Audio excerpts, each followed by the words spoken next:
14 اگست ہم نے کس طرح منائی؟ کسی کو پتا 14 اگست کیا ہے؟ کہ اس کی گہرائی میں کیا کیا ہمارے بچوں نے؟ آپ بھی ساتھ ہی تھے، میں بھی ساتھ ہی تھا. منہ ان کے رنگ دیے، جھنڈی، وہ پتہ نہیں کیا کیا ہم نے ان کو لے دیا. ہمارے بچوں نے حضرت وہ گاڑیوں کے سلنسر نکال کے سارا دن لوگوں کے کان کھائے نا. کیا یہ آزادی ہے؟ اس طرح آزادی منائی جاتی ہے؟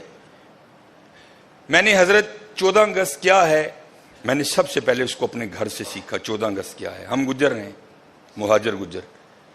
میرے والد صاحب 1951 میں ادھر پاکستان پیدا ہوئے. میرے تایا ابو وہ ادھر تھے، میرے دادا ابو ظاہر ہے وہ بھی وہاں سے آئے تھے. تو ظاہر ہے بچپن تھا، مہاجر ہو کے آئے، پاس کچھ بھی نہیں تھا، بڑی غربت دیکھی حضرت. تو ایک بات جو میں نے بڑی بار اپنے ابو سے سنی، ہم جب ہوئے والد صاحب واپڈا میں ملازم ہو چکے تھے، اللہ کی بڑی رحمت تھی. اے جی میں نے یہ بھی لینا ہے، میں نے وہ بھی لینا ہے. پہلی بار نا 9th میں ایویں پتہ نہیں میں تو پڑھ لیا ڈون کارلس، بڑا نام ہوتا تھا، سروس کا برانڈ تھا یہ. میں نے ابو جی سے کہا جناب میں لینے دے بوٹ لینے ہی ہیں دینے. وہ لے گئے. مجھے یاد ہے 1800 یا 1900 کے بوٹ آئے. تو جب بوٹ لے کے دیے نا ابو نے، ابو جی کی آنکھوں میں آنسو آ گئے. تو باپ تھا میرے بھی دل کو ہاتھ پڑا. میں ابو جی کہتے ہوتے میں نہیں بوٹ لینا ہے، واپس کر دینے. نہیں کہتے بوٹ لینے سے مجھے کچھ نہیں ہو رہا. میں کیوں؟ کہتے یار مجھے اپنا بچپن یاد آ گیا. میں نے کہا کیوں؟ کہتے پتر تو نے تو آج 1800 کے بوٹ لیے نا. جب ہم انڈیا سے پاکستان مہاجر ہو کے آئے تھے نا، تو ہماری غربت کا یہ عالم تھا کہ سارا بچپن کبھی میں نے شلوار نہیں پہنی تھی. ماں قمیض اتنی لمبی سلوا کے دیتی تھی کہ ہم شلوار کا کام بھی قمیض سے لیا کرتے تھے. یہ تھا حضرت 14 اگست. ان کی روحیں بھی قبروں میں تڑپتی ہوگی جنہوں نے ہجرت کی تھی. اور کبھی کو بابا مل جائے نا یہاں بیٹھا، اس کو کہنا یار بتاؤ 14 اگست کو ہوا کیا کیا تھا. یہ ایک فگر ہے اور لکھنے والا کہتا ہے اس سے اوپر جا سکتے ہیں، نیچے نہیں آ سکتے کبھی بھی. کہتے جب ہجرت ہوئی نا تو 90,000 مسلمان عورتوں کی عزت لوٹی گئی حضرت. 90,000. اور وہ کہتا ہے اس سے اوپر جا سکتے ہیں، نیچے نہیں آ سکتے. یہ ہے اس کا حاصل. ڈیک لگے ہیں، گانے بج رہے ہیں، منڈے ناچ رہے ہیں حضرت. اگر کسی رکشے پہ کچھ 4 بیبیاں بیٹھی ہیں، سب لڑکوں نے اپنی بائکیں اس کے پیچھے لگا رکھی ہیں. یہ تھا 14 اگست. اس لیے لیا تھا پاکستان. آج کسی سرکاری دفتر میں چلے جاؤ، بغیر رشوت کے کام ہی نہیں ہو سکتا تمہارا. اس لیے لیا تھا پاکستان. وہ اتنی گراوٹ آئی پاکستان میں. ٹھیک ہے بڑی بڑی بری قومیں ہوں گی، لیکن ہماری گراوٹ کا یہ عالم ہے کہ اللہ معاف فرمائے کتوں کا گوشت بھی ہم نے ہوٹلوں میں لوگوں کو کھلا دیا. یہ ہے 14 اگست. یہ ہے 72 سال بعد پاکستان. اور خدا کا واسطہ ہوش کرو. میں نے یہاں سے سیکھا کہ یہ ایک مہاجر کا یہ عالم ہے. پتہ نہیں لوگوں پر کیا کیا گزری ہوگی کہ غربت کا یہ عالم تھا. کہتے کبھی ہم نے اپنے بچپن میں شلوار نہیں پہنی تھی. تمہاری دادی قمیض اتنی لمبی سلوا کے دیتی تھی جس سے شلوار کا بھی کام چلتا تھا. ابو جی کہتے کبھی بچپن میں ہم نے پاؤں میں جوتی نہیں پہنی تھی. میرے ابو اور بڑے امیر تھے پیچھے کشمیر میں. ابو جی بتایا کرتے تھے جب ہم مہاجر ہو کے آئے اتنی غربت تھی کہ جب ہمارے گھر میں دال پکا کرتی تھی نا تو میں مذاق کے طور پہ اپنی امی کو کہا کرتا تھا امی جی ان کو کچھا بھی تے دیو نا. انہوں نے کہنا کیوں؟ اے ہن میں دیش کی چھال مار کے تے دال دا دانہ کٹ کے لے آنا. اتنی غربت دیکھی ان لوگوں نے. کس لیے؟ ہمارا پاکستان. لیکن آج پاکستان کے جو حالات ہیں وہ سب آپ کے سامنے ہیں. اس لیے میرے دوستو یہ عمران خان نے ٹھیک نہیں کرنا. یہ نواز شریف کی ذمہ داری نہیں ہے، یہ آپ کی اور میری ذمہ داری ہے. یہ آپ کی اور میری ذمہ داری. چھوٹی چھوٹی باتوں کا دھیان رکھو.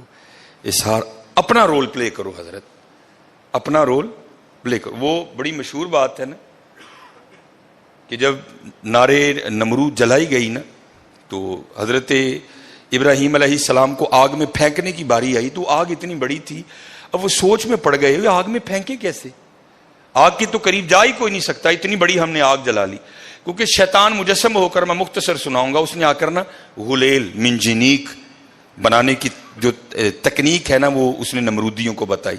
منجنیق بناؤ ایدے ابراہیم علیہ السلام نو بنا کے نا سٹو. تو لکھا ہے کہ جب وہ آگ جل رہی تھی نا تو ایک چڑیا اپنی چونچ میں نا پانی لا کے نا وہ نارے نمرود پر ڈال رہی تھی کہ یہ آگ بجھ جائے. کسی سیانے نے پوچھا او چڑیا وہ اتنی بڑی آگ تو بجھا لے گی؟ وہ دیکھ تو صحیح آگ کو, یہ تیرا جو تیرا ایک قطرہ ہے یہ کیا معنی رکھتا ہے اس آگ کے لیے, تجھ سے نہیں بجھے گی. تو مولانا روم فرماتے ہیں وہ چڑیا کہتی ہے مجھے بھی پتہ ہے نہیں بجھے گی, لیکن کل بجھانے والوں میں نام تو ہوگا نا. ہاں حضرت خدا تو دیکھ رہا ہے کہ پاکستان کو لوٹنے والا کون ہے اور پاکستان کا خیر خواہ کون ہے. کیونکہ حضرت مدینہ اور پاکستان بڑا تعلق ہے آپس میں. مدینہ شہر پاک, پاک شہر. پاکستان پاک لوگوں کا شہر, پاک لوگوں کا وطن, پاک لوگوں کا ملک, پاک لوگوں کے رہنے کی بڑی مماثلت ہے اس کو حضرت آپس میں. یاد رکھنا حضرت, دیکھنے والے دیکھ رہے ہیں. یہ بس 18 منٹ ہو گئے, کیونکہ 65 کی جب جنگ لگی تھی تو ہم تو سوئے پڑے تھے نا سارے. وہ کہہ کے نکلے تھے جناب سیرے جا کے آج ناشتہ لاہور ہونا ہے. تو یہ نوائے وقت میں خبر چھپی تھی کہ جو مدینہ پاک میں نبی علیہ الصلوۃ والسلام کے معجزہ شریف کے خادم تھے نا, صفائی جو ادھر کرتے تھے, وہ کہتے ہیں کہ نیند آ گئی. تو جب نیند آ گئی تو کیا دیکھتا ہوں کہ نبی علیہ الصلوۃ والسلام نے نا ہتھیار باندھے ہیں, زرہ باندھی ہے آپ نے, ہاتھ میں ہتھیار ہے نبی سے.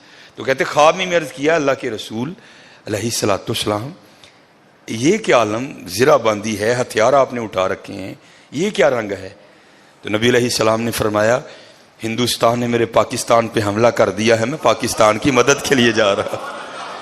اسی لیے تو بچہ پڑا ہے, ہم نے تو کوئی کسر نہیں چھوڑی حضرت, ہم نے کوئی کسر نہیں چھوڑی حضرت اس کو ڈبونے میں. یہ تو مدینے والی سرکار کی نگاہ مبارک کا فیض ہے کہ یہ پھر بھی کھڑا ہے حضرت. ہم نے کوئی کسر نہیں چھوڑی ہے, ہم نے کہی. اور جب میں اکثر سنایا کرتا ہوں کہ جب محمد علی جناح رحمۃ اللہ تعالی علیہ کو حکم دیا گیا نا انگلینڈ میں, بڑا خوبصورت واقعہ ہے, میں بس اس کینڈ ہی سناؤں گا کہ جاؤ جا کر پاکستان کے قیام کے لیے کوششیں کرو. 3 گروہ تھے جن سے لڑائی لڑنی تھی, ایک تو ہندو, پھر انگریز, تیسرے اپنے مسلمانوں میں ہی بڑے تھے اس وقت جنہوں نے حضرت بڑی تحریک چلائی پاکستان کے قیام کے خلاف. مسلمان تھے, داڑیاں بھی تھیں, امامے بھی تھے ان کے سروں پہ, خطبے بھی دیتے تھے, واز بھی وہ کہتے تھے, بڑی تحریک چلائی انہوں نے پاکستان کے خلاف. اب تینوں سے لڑنا تھا. تو محمد علی جناح کہتے ہیں کہ میرے دل میں خیال آیا میں کمزور سا آدمی ہوں, میں کس طرح لڑوں گا. تو نبی علیہ الصلوۃ والسلام نے محمد علی جناح رحمۃ اللہ تعالی علیہ کے دل کی بات کو جان لیا. تو حضور نے انگلش ہی میں, حضور تو ساری زبانیں جانتے ہیں نا, آپ نے انگلش میں محمد علی جناح کو کیا کہا, ڈونٹ وری, گھبراؤ نہ, آئی ایم ود یو, میں تیرے نال ہوں. ہاں حضور آج بھی ہمارے ساتھ ہے, اسی لیے تو بچہ پڑا ہے حضرت. ہم نے نہیں کوئی کسر چھوڑی اس کو ڈبونے میں. یہ حضور کا نگاہ فیض ہے کہ یہ اب بھی کھڑا ہے. نہیں حضرت ایس طرح نہ کرو, اللہ سب پہ رحم فرمائے.